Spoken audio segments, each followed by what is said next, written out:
menghadap kepada Rasulullah. Semua pintu tertutup kecuali pintu Rasulullah, membaca sholawat. Kebesaran Rasulullah dengan kita membaca sholawat ke Rasulullah, walau riaan, walaupun kita riak, ada maksud lain karena melihat kebesaran Rasulullah, dengan membaca sholawat akan diterima oleh Allah. Sampai Al-Imam Ar-Ramli dan Imam Ibnu Hajar dipertanyakan oleh seorang murid, bagaimana buat saya wahai guru, dengan begitu banyak dosa yang saya kerjakan, banyak kesalahan-kesalahan, yang baik buat saya itu apa? Membaca istighfar apa sholawat? Dijawab, yang lebih baik baca sholawat. Sedangkan secara logika, kamu tuh banyak dosa, ingin diampuni dosanya, mestinya membaca istighfar. Ini tidak. Istighfar kamu tuh yahtaju ila asfi istighfarin. Istighfar kamu itu masih memerlukan 1000 kali istighfar. Belum tentu kamu istighfar kepada Allah. Makanya setengah ba'dul aulia, setengah wali tidak berani membaca astaghfirullahaladzim alladzi la ilaha illahu. Enggak berani. Saya mohon ampun. Betulkah kamu mohon ampun? Jangan-jangan habis ini kamu nanti suka lagi melecehkan Allah, kamu istihza. Enggak berani. Yang ada itu tidak mohon ampun, tapi Rabbighfirli, ampuni saya ya Allah, ampuni. Saya enggak mohon, kayak saya ini orang pandai-pandai aja mengaku mohon ampun. Memang betulkah kamu? Sampai begitu akhlaknya. Ini ba'dil aulia. Tapi tetap kelas tinggi lagi wali, dibimbingnya oleh ulama thariqah. Tetap kamu harus mohon ampun kepada Allah, astaghfirullahalazim. Tapi bagaimana guru? Tapi kamu sandarnya bukan di situ. Bukan bersandar kamu mau pandai-pandai diri sungguh-sungguh mohon ampun kepada Allah. Kenyataannya kamu tidak kok. Tapi kalau kamu baca astaghfirullahalazim, kamu larikan kepada Rasulullah SAW. Kenapa? Karena Rasulullah membimbing saya menggunakan kalimah ini. Minta dukungan Rasulullah. Ini ikut. Okay, you understand? Ya, ikut. Karena itu dijawab oleh para ulama, baca sholawat. Kenapa? Karena kamu kalau sholawat sudah berKKN dengan Rasulullah Sallallahu Alaihi Wasallam. Ya kan? Sejelek-jelek saya wahai Rasulullah, engkau tidak akan bisa mengingkari bahwa saya walaupun bagaimana termasuk umatmu wahai Rasulullah. Enak kan? Sholawat. Sampai ulama mengatakan, sealim bagaimanapun, engkau bisa membaca kitab bagaimanapun, dan engkau kerjakan di kitab itu doa-doa, diberi pahala oleh Allah, tapi tidak akan mendapatkan rahasia dan nur daripada Allah kecuali sholawat. Jadi orang thariqah itu mencari rahasia dan nur yang terselip di dalamnya. Jadi sholawat itu ngikut. Begitu sudah mengikut sholawat, dibanguni semua guru-guru, digiringnya, diarahkan untuk bersama-sama menuntun kita ke Rasulullah dengan membaca sholawat. Kita ikut Rasulullah. Alam nashrah laka sadrak. Coba, wahai Muhammad, apakah belum melapangkan hatimu? Sudah wahai Allah. Coba kita juga begitu akan menjawab, alam nashrah laka sadrak. Nanti batu khususi, iya ya Allah, seperti engkau melapangkan Nabi Muhammad, lapangkanlah hati saya ya Allah. Gitu, manja. Orang thariqat itu manja, tapi sesudah istiqomah, nggak istiqomah kok manja. Gitu. Alam nashrah laka sadrak wa wada'na. Apakah saya tidak telah meletakkan mengampuni dosamu wahai Rasulullah? Iya ya Allah, saya juga deh ya Allah, saya juga. Gitu orang thariqat, saya juga deh, ikutin deh, udah ngumpul nih. Begitu. Allazi anqadha, telah sudah nggak mampu, sudah patah semua ini kemampuan kita. Ya, alam nashrah laka sadrak wa wada'na anka wizrak alladhi anqadha dhahrak wa rafa'na. Wahai Muhammad, apakah saya tidak telah mengangkat sebutan-sebutanmu? Kalau ada la ilaha illallah mesti ada Muhammadur Rasulullah, ya kan? Kalau sampai Nabiullah Adam, ya kan, bisa berwasilah kepadamu dengan melihat setiap apapun yang di aras, yang di surga, nampak nama Allah, mesti ada nama Nabi Muhammad. Saya lebih khusus wahai Rasulullah, angkatlah saya. Tapi namanya hidup, walaupun bagaimana akan menghadapi suatu kegoncangan dalam kehidupan. Betul apa tidak? Diulang 2 kali di ayat ini, innama ala usri yusra, innama ala usri, sampai 2 kali. Sesungguhnya, percayalah yang mantap sama Allah. Sudahlah, sesudahnya ada sesuatu kesusahan, kerepotan, mesti ada jalan keluar. Sampai 2 kali. Ini menunjukkan bahwa kita ini mudah goyah. Gimana? Telah berhasil apa tidak perjuangannya ini? Yai, kok kalau dilihat-lihat kok innama al usri yusra, innama al usri yusra. Saya kok nggak pernah yusra, kok usri terus ini, ya apa ini? Karena saya jadi usri jadi usrak terus. Ngusrak terus saya ini. Ayo ngomong. Ya, gimana kok sampai tidak berhasil semua ini? Ya, zaman dulu semuanya serba mudah, kita susah. Sekarang kok kenyataannya seperti ini Indonesia. Ini makin susah apa makin gimana ini kesempatan? Saya nggak ngomong soal susah, makin ada kesempatan nggak kita ini mau masuk ini? Nah, urusan apapun, bisnis apapun. Coba ngomong. Nggak bisa menjawab. Ya, sekarang kita ini kayak main apa? Nopo? Kartu nopo, cara bahasa Inggris apa? Gambling. Iya. Iya. Kita kayak main. Sekarang kita menghadapi kayak orang main apa? Spekulasi terus. Betul-betul kembali kepada takdir Allah sekarang kita. Nasib-nasiban. Iya. Jadi menteri sedikit sudah seneng, jatuh lagi. Kan bingung kita ini. Ayo ngomong kalau udah begini. Nih Pak Sofyan jadi menteri tapi besok turun, bingung. Wis karuan becak bae. Iya, bisa dikasih tahu. Iya. Ini gambling ya kita ini ya, main terus ini kita. Nah, coba ya apa kalau udah begini?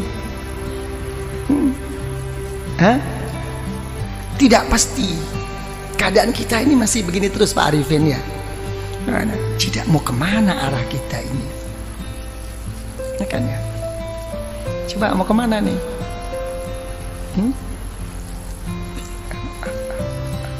Ya, sama Allah sih sabar. Sama Allah itu nerima. Sing gawe ruwet iki sing bang gregetno. Mau tak peting bae rasane itu. Nah, ini permasalahannya. Kalau saya sih dalam menghadapi masalah ini, saya lihat dalam suatu hadis riwayat Imam Al-Muwatta, ya, dalam kitab Muwatta Al-Imam Malik radhiyallahu anhu itu mengatakan ada satu hadis, kalau Allah Ta'ala itu menyintai seseorang akan diberi ujian oleh Allah. Enak enggak kira-kira ini? Hah? Apa? Yang enteng loh. Enteng gak enteng itu bukan masalahnya, hatinya. Sesuatu yang gak bisa dibuat enteng itu kalau sudah menyangkut amanat, tanggung jawab kepada umat. Selain itu terserah hati, dibuat enteng apa dibuat abot. Ayo ngomong. Nah, ya, diberi ujian oleh Allah tentang dirinya, tentang keluarganya, tentang bisnisnya, sampai mau meninggal pun keluarnya nafas itu susah, tapi tetap ingat Allah. Begitu di akhirat masuk liang kubur, dijemput oleh orang-orang yang soleh. dibawanya menghadap kepada Allah, bertanya, wahai Allah, saya tidak punya ilmu, ibadah saya kurang, saya juga sering mengerjakan dosa, kok tiba-tiba saya sampai di sini nih, gimana? Gak ada nerakanya kamu, kemarin udah kamu ambil semua. Oh gitu dong, oke deh. Ya gitu. Tapi sebaliknya, kalau orang itu tidak disukai oleh Allah, diberi satu kelapangan, makin dia berbuat baik, makin diberi kontan oleh Allah di dunia ini. Semuanya cukup, keluarganya oke, kesehatannya oke, sampai mau meninggal pun lapang, lancar. Tertipu semua orang sekelilingnya, seakan-akan ka'annahuhu, itulah orang yang baik. Tapi begitu sudah sampai di sisi Allah, masuk neraka kamu. Oh, saya punya sesuatu, saya dulu habis, surga kamu udah kamu ambil kemarin. Jadi kita jangan tertipu ya, dengan kadang-kadang gimana nih yai, zikir pun sampai mau patah leher nih, kok enggak lancar-lancar. Ya kan, kok begini-begini, kenapa? Itu sih orang nggak pernah sembahyang, oke-oke aja nih, hotelnya makin tinggi, ini ikut yai kok tambah begini nih, gimana nih? Wah, gua mau cari guru lain deh. Wah, iki mulai main dukun. Ini banyak yang begitu itu. Betul apa tidak? Inilah. Ya, jangan dilihat zahir, jangan. Gitu kan, itu ini yang ini jadi ini. Itu sudah ada, Rasulullah SAW itu sudah mengatakan ad-dunya jannatul kafir. Ya, memang dunia itu surganya orang yang nggak beriman, tapi nerakanya orang ahli neraka, orang ahli iman. Satu tempo itu cucu daripada cucu Rasulullah SAW begitu hebatnya, gagahnya, naik kuda. Kalau sekarang mungkin naik Mercy begitu. Ada orang kafir protes, wahai cucu Rasulullah, sudah tidak sesuai lagi perkataan datuk engkau. Kenapa? Datuk engkau mengatakan bahwa dunia ini surganya orang kafir dan nerakanya orang beriman. Kenyataannya saya ini kafir kok melarat, kamu kok malah kaya. Kamu kok enak-enakan. Coba dijawab oleh cucu Rasulullah. Ya, sehebat-hebat saya di dunia ini, kalau dibandingkan besok di surga masih kayak neraka ini.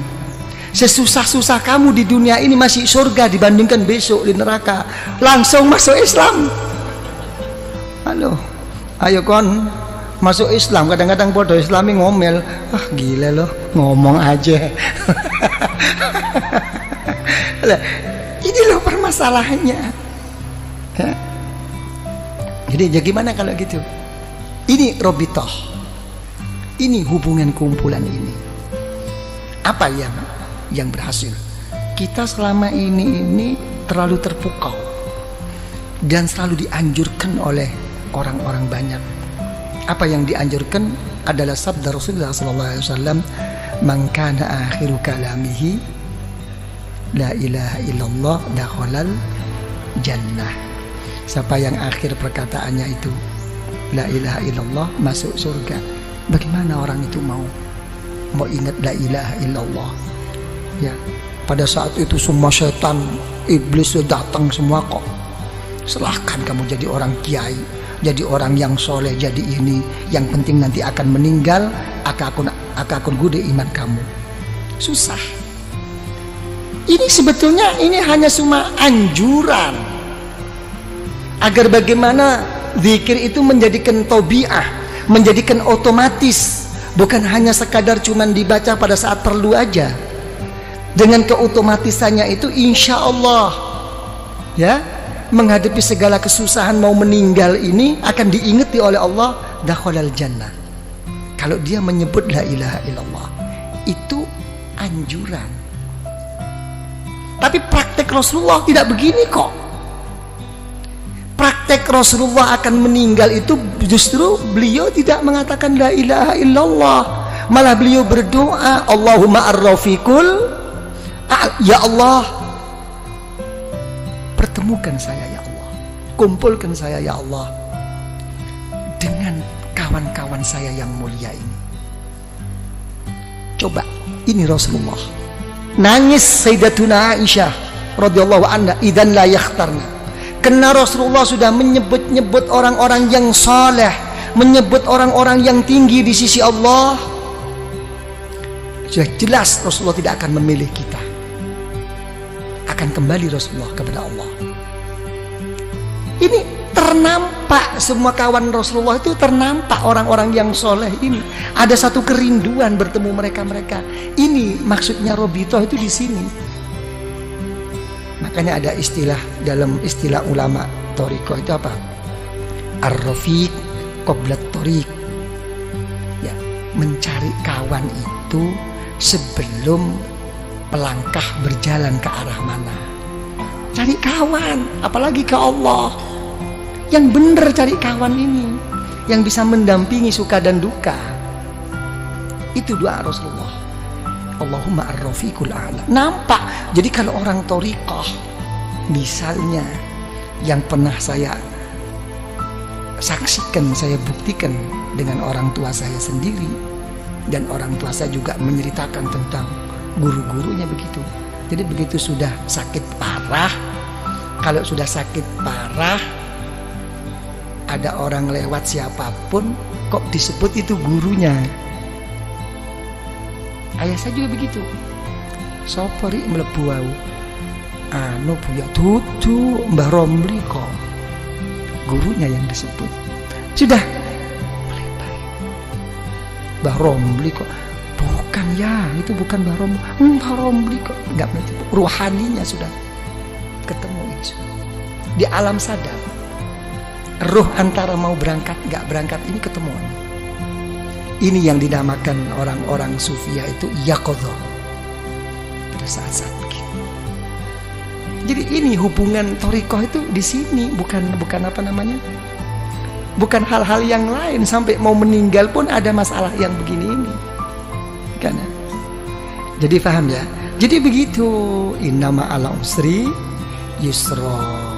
Kalau sudah susah atau seneng, ya lari kepada Allah. Fa idza faragta fansab. Ya, kalau sudah selesai, ayo tetap jungkel ya, dengan sungguh-sungguh gitu loh. Kalau dalam kekosongan isi dengan kesungguhan kepada Allah. Wa ila rabbika farghab. Ini jawab. Jangan dimentahkan lagi, ini dijawab khususi ini. Ya, kalau sudah begitu baru apa khususi ada Bismillahirrahmanirrahim. Kul wallahu ahad, Allahus somad. Kan begitu ya. Jadi dilarikan apapun wahai ya Allah di dalam kehidupan saya dan pada saat saya mau meninggal dan sesudah saya meninggal ya Allah, kuatkanlah iman saya. Kul wallahu ahad. Semuanya saya kembalikan kepadamu wahai ya Allah. Ini kunci. Lah, apa kalau kita sudah buka kunci itu cukup? Tidak cukup. Di sini kita digugah lagi oleh guru itu. Kirim Fatihah lagi. Dibangunkan lagi guru-guru ini untuk menghadap bersama-sama kepada Allah. Al-Fatihah. Sudah Al-Fatihah, sholawat lagi. Diajak bersama-sama ke Rasulullah. Ini Rasulullah. Baru ukuran pribadi. Baru apa maumu sekarang? Ditantang oleh guru-guru. Apa maumu? Kamu ngetok-ngetok sama aku terus-terus kayak begini. Apa maumu? Nah, ini pribadi. Mauku ini. Karena kita sudah dituntun oleh guru, sudah melalui wasilah Robito oleh guru, dibawa oleh guru rohani kita, didudukkan di depan Allah. Ini hawa. Ini Allah. Ini di depanmu. Perlu apa kamu sekarang? Didampingi oleh gurunya di belakangnya. Disepuhkan, dituntun sampai di hadapan Allah. Apa kenyataannya dikhususi? Menyebut nama Allah. Kepentingan pribadinya. Allahumma ya qadiyal hajat. Inilah. Allahumma ya qadiyal hajat, Allahumma ya qadiyal hajat. Ya Allah, ya, yang memberi, yang memutus, yang menyampaikan segala kehajatan kita, ya Allah. Allahumma ya qadiyal hajat, Allahumma ya qadiyal hajat. Ya, gitu. Nah, habis begitu hajat-hajat terlalu luas, keadaan genting ini, ya Allah, hal-hal yang ini yang terlalu pokok, ya Allah. Saya banyak hutang, saya banyak kredit. Ya sudahlah kalau gitu. Allahumma ya kafiyal muhimmat. Kurang apa? Cuma jawabannya satu, kurang sungguh-sungguh. Komplit kok di khusus itu. Nah kalau sudah kamu semua ya qadiyal hajat, apa kepentinganmu sudah cukup? Tidak, kamu sebagai orang beriman. Terus gimana ya Allah? Dipanggil lagi Allah. Allahumma ya rafi'at, tinggikan darjah saya ya Allah, tinggikan, jangan kau biarkan seperti ini. Ya kan? Di samping engkau terima ya Allah, tuakanlah saya di lingkungan saya ini ya Allah. Gitu. Allahumma ya rafi'at darajat, Allahumma ya rafi'at darajat. Ya, habis gitu cukup? Tidak cukup. Kalau sudah rafi'at darajat, kamu sudah tinggi di sisi Allah, sudah betul-betul telah tercapai kedudukanmu di sisi Allah, apalagi di dunia ini, tidak cukup. Tetap innama ala usri yusra, tetap ada satu rintangan. Apa terusnya doa? Allahumma ya dafi'al, ya Allah yang menolak segala musibah. Banyak rintangan ini ya Allah, ini ya Allah. Begitu. Bukan berarti terus udah sukses, saya sudah beres, ini sudah oke lah semuanya. Nggak mungkin. Malah lucu, makin sukses malah lucu, makin didekatkan musibah bala daripada Allah. Apa contohnya bala musibah yang didekatkan oleh Allah? Yang merusak kita itu bukan orang jauh, orang yang deket-deket ini. Orang yang munafik sama kita tuh orang-orang yang deket. Hati-hati nih. Lagi dan Bapak Diking kita sudah nggak inget persahabatan, persaudaraan kita dulu waktu kita enak-enak, begitu ada ini yang ngerokot-ngerokotin tuh ini kroni yang memang nggak hub fillah wal bughdu fillah, ini nggak selesai. Tapi apa kita putus asa? Tidak, diteruskan doa dalam khususi. Allahumma ya muhillal, ya Allah yang menguraikan, yang membuka, yang melapangkan segala kemuskilan, segala keruatan, segala yang tidak lancar. Dipanggil lagi, ini ya Allah problem saya. Kalau sudah gitu mau apa kamu? Ya berilah ya Allah. Secara khusus baru. Tadi secara umum, Allahumma ya qadiyal hajat, Allahumma ya kafiyal muhimmat. Sekarang kamu sudah menghadapi satu rintangan, memanggil-manggil saya, kata Allah, dengan titel saya ya dafi al baliyat, ya muhilal muskilat. Secara khusus Allahumma ya mujibat. Itulah ya Allah, inilah ya Allah yang membuat saya ini ya Allah, masalah ini diarahkan lagi. Sudah cukup? Nggak cukup. Artinya nggak cukup itu uang, namanya kita ini manusia. Makanya orang thariqah itu tidak pernah meminta sesuatu yang kelas tinggi dan tidak pernah menolak sesuatu dari Allah. Yang ditekankan di dalam hatinya itu hanya satu, bal nas'alul afiyah, saya minta perlindungan. Bukan berarti hal begini ini tidak minta, mendahulukan perlindungan. Saya minta ini, saya mau ini, pokok disertai perlindunganmu ya Allah. Ini dulu. Lancar semua, oke semua, ya kan ya? Apa perlindungan? Allahumma ya syafial amrod, sembuhkan saya. Walaupun tidak berhasil, pokoknya waras. Mek wis waras kabeh, cukup nggak cukup? Kita selalu ingin Allahumma ya arhamar, ingin dirahmati. Kalau kita nggak dirahmati oleh Allah, Mau pakai resep apa sekarang? Dunia sudah terbalik. Ra'a ma'rufan munkar, ra'a mungkaran ma'rufa. Zaman sekarang tuh begini kok. Yang baik dianggap buruk, yang buruk pokoknya mengikuti kepentingan. Minta rahmat daripada Allah, baru sholawat lagi ya dah. Rasulullah diketok lagi, agak macet Rasulullah. Doa saya ini kok kayaknya ego banget. Allahumma sholli ala sayyidina Muhammad an-nabiyil ummi. Coba yang dipakai itu titel Rasulullah an-nabiyil ummi, nabi yang buta huruf. Lain kalau buta hurufnya Rasulullah begini, buta hurufnya kita ngeblak. Nah gitu kan. Tapi tetap ini menunjukkan apa? Kebesaran Rasulullah dan menunjukkan kebodohan kita. Titel Rasulullah yang buta huruf. Engkau buta huruf wahai Rasulullah kayak begitu. Nah, saya kan lebih buta huruf, mestinya lebih dikasihani dong. Jadi ke sana arahnya itu. Kita wis manja-manja diri Pak Arifin. Udah baca sholawat? Cukup, tidak cukup. Secara khusus saya punya jalur. Ya, Syekh Abdul Khaliq Al-Ghazdawani dipanggilnya. Syekh Abdul Qadir Al-Jailani radhiyallahu an dipanggilnya dengan Fatihah. Ya, sudah sholawat lagi. Jadi Rasulullah itu kan untung sudah jadi roh. Nggak jadi roh kan capek dibangunin terus. Ya, Allahumma sholli ala sayyidina Muhammad nabiyil ummi wa ala alihi wa sahbihi wasallam. Sholawat lagi. Habis begitu diberi suatu doa pemungkas, pemasrahan diri kepada Allah.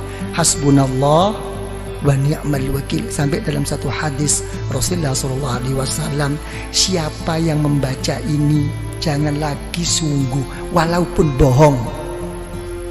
Yang orang membaca hasbunallahu la ilaha illahu alaihi tawakkaltu wa huwa rabbul arsyil azim. Baca 7 kali sehabis sholat subuh dengan habis sholat asar. Walaupun bohong akan didengarkan dan diterima oleh Allah. Karena memang susahnya untuk kita mau mengambil semuanya itu dipasrahkan ke Allah. Pokoknya nggak tahu deh ya Allah, apa yang saya minta mau di depan tadi nggak tahu deh apa kata Allah deh. Bilang gitu, engkau ini betul apa enggak nih? Bilang gitu, ya sebab inilah ya Allah. Kayak orang geblak gitu, ya wis. Setiap apa no ya anak dewe. Ya kan ya. Sama dengan orang-orang tua tuh gitu. Dia apa no anak dewe. Hasbunallah. La ilaha illahu alaihi tawakkaltu wa huwa rabbul arsyil azim. Pemungkas. Berangkat lagi, Allahumma sholli ala, sholawat lagi, dibanguni lagi Rasulullah, Fatihah lagi kepada Kanjeng Syekh, kepada Al-Imam Ar-Rabbani, sholawat lagi, penutup. Apa yang terjadi? Wis notok kula ya Allah. Apa sing kon ngakoni notok? Ono Pak Arifin. Apa? Sudah sampai di puncaknya? Iya. Apa puncakmu? La haula wa la quwwata illa billahil aliyil azim. Yes? Memang betul-betul kamu udah gak punya daya kekuatan? Iya. Terus mau apa sekarang? Kamu menghadap kepada Allah. Dipanggilnya Rasulullah, sholawat lagi. Habis gitu sholawat, ayo secara khusus. Kalau kamu sudah bersih dengan dari pengakuan-pengakuanmu, baru diem, tawajuh, nunduk. Itu khususi. Nunduk secara pribadi. Nggih ya Allah, ini ya Allah, ini. Ditutup dengan pembuka agar semuanya jadi terbuka langsung kepada Allah dengan Al-Fatihah. Sholawat lagi. Habis sholawat lagi, udah habis. Oh, udah sampai di situ tahapanmu di dalam menghadap kepada Allah. Oke, mari kamu manja. Ya Latif, ya Latif, ya Latif ya. Dari manjanya kita ini kadang-kadang nggak jelas ya Latifnya tuh tip tip tip tip tip. ya tip tip tip tip ya Latif, ya Latif, ya Latif, ya Latif, ya Latif ya. Ya Latif, ya Latif, ya Latif, ya Latif. Manja. Allah Ta'ala yang maha pengasih dan penyayang. Allah Ta'ala yang maha lembut. Sampai doanya bi khofil kal khofi. Memang saya begini posisi saya ya Allah, serba kurang, serba apa. Tapi tolong ya Allah, mesti ada dong. Sekecil-kecil apapun rasa kasih sayangmu untuk saya kan, berikan dong. Kurang ngopo? Lah, ini khususi. Habis gitu Fatihah lagi, ya kan? Sholawat lagi. Habis sholawat baru menghadap secara khusus, jangan panjang-panjang, menghadirkan keagungan Allah dengan melalui apa kekurangan dirinya. Diam. Saya tidak bisa apa-apa ya Allah. Saya tidak bisa matur. Ilmumu ya Allah lebih daripada pematurku, daripada ungkapanku, daripada pengakuanku. Ilmumu telah mengetahui keadaan saya sekarang ya Allah. Dekatkan. Melalui apa? Dengan rahmat, kebesaran Allah di dalam rahmatnya dan pengampunannya. Selesai. Jangan ingat dosa waktu itu, udah berangkat aja. Oke? Nah, itu baru Fatihah selesai. Terus coba gimana? Ada yang perlu diperkembangkan? Kenapa? Jeding. Oh, ya. Coba kenapa ya?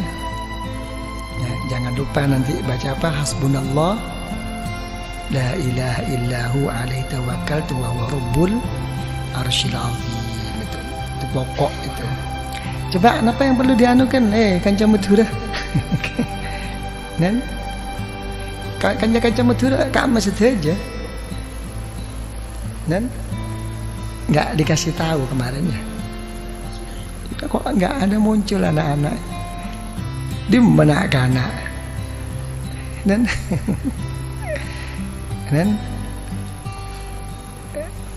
Pak Diki tuturi Handayani.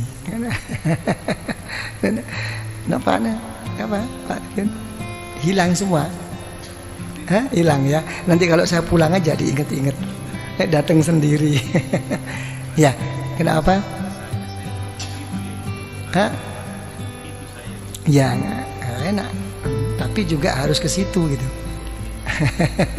Ya, rasanya belum ke situ, coba tetap harus ke situ gitu. Ya, jangan nunggu Pak Arifin, jangan nunggu harus begini. Kalau kata orang sufi itu siru ilallah urjan wa makasira wala tantazir sihah wal farah fa inna intidharahuma bitalah. Kalau kepada Allah itu pincang-pincang, pecah-pecah, kurang-kurang, berangkat saja. Berangkat. Jangan nunggu sehat, jangan nunggu sempat. Masih repot yai, ini nggih pun kula trimo repote, muga-muga tambah repot ben gak teko. Gak bisa. Jadi nikmat kesempatan itu nikmat besar. Jangan menunggu. Kalau orang itu menunggu sehat ya dan menunggu kesempatan dalam berangkat kepada Allah, tidak akan mendapatkan. Nanti akan datang lagi, akan begitu lagi. Nggak tahu. Kayaknya semua kesusahan itu diajak komunikasi mau berangkat itu. Sampai pinggangnya pun ditanyakan, gimana Gang, mau berangkat nggak? Kayaknya kok agak kaku ini. Nggak jadi kok. Jangan urusan besi tuanya. Urusan pinggangnya juga begitu. Kan cuma turun kamah, ayo ngocak. Dek remak ngocak. Nah, ini hal-hal begini ini kayak kawan-kawan Madura ini hati-hati. Kenapa saya katakan hati-hati? Begini ya, ini ngomong tentang niat. Semua itu kata Rasulullah SAW, ila ma hajaru ilaih. Semua itu akan kembali kepada hijrahnya. Kalau orang itu hijrahnya itu walaupun ke Mekah dan berdampingan dengan Baitullah, ya, kalau memang kesananya itu memang lebih menonjol dan kuat untuk cari kerja, kurang kesungguhannya. Gitu. Jadi orang-orang Madura, yang datang ke sini itu untuk bekerja itu butuh niat super ekstra, karena berangkatnya itu sudah ke sana arahnya itu. Berangkat dari Madura, lagi kak kantone kalako. Tapi mau sampai ini merupakan satu halangan, nggak jadi memang. Mendingan orang penduduk sini. Kalau penduduk sini kena males. Tapi kalau orang yang memang niatnya itu begitu, bukan males, karena sudah terdinding mencari alasan, dan itu untuk dipertahankan agar diterima, mencari pembenaran. Maka orang pikir selok dateng tangki. Biasanya orang-orang yang diajak kepada Allah tidak mau datang dengan alasan macam-macam. Tolong dibuktikan, betulkah dia itu sibuk? Kalau dia tuh betul-betul udzur sibuk pada saat acara yang akan datang, pasti akan datang, diberi pertolongan oleh Allah. Tapi kalau dia nggak betul-betul sibuk kena males, lihat paling nggak kengju toju aroko. Dan berikutnya akan begitu terus. Dan untuk memberangkatkan itu susah. Dia hanya mempunyai i'tikad. Untuk menjadi orang yang berangkat itu susah. Dan itu hafal, begitu itu udah pembawaan. Saya nggak akan coba betul lagi, man eman, kan kadang-kadang wah, tongkui kiai ini loh datang ada kiai ini boleh, dia ini hak lah cukup beri datang mau kiai ini, aduh, suarga gede kok cukup kan, tangki saya. Jadi untuk orang ikhwan thoriqah sangat-sangat tidak layak, bukan masalah salah bener. Coba Pak Arifin apa? Jadi jangan tunggu, yang penting berangkat. Nah, gitu Pak Arifin ya. Dan ada kemauan. Lebih-lebih kemauan itu dengan dasar merasa dirinya berkurang. Tidak punya apa-apa. Tambah begini, itu nilai yang pokok. Sembahyang malam, karena sudah menjadi rutinitas, ya biasa. Sembahyang malam karena tidak menjadi biasa, tapi memerangi hawa nafsu, lain nilai. Ini yang lebih mahal. Karena ini dengan perasaan pengakuan di dalam hatinya untuk memerangi hawa nafsu, lain. Nilai di sisi Allah itu lain. Dan ini kalau sampai kuat terus begini. Makanya isyarah Rasulullah SAW, lau tadumuna ala ma kuntum indi, lau tadumuna. Kita diajak harus terus menerus. Jadi gitu. Tapi sudah rutin saya yai, walaupun rutin tetap diajak komunikasi. Oke, terus pundi Pak Wito? Sudah capek ini. Ya, sudah nggak ada lagi. Udah ya, gitu aja lah.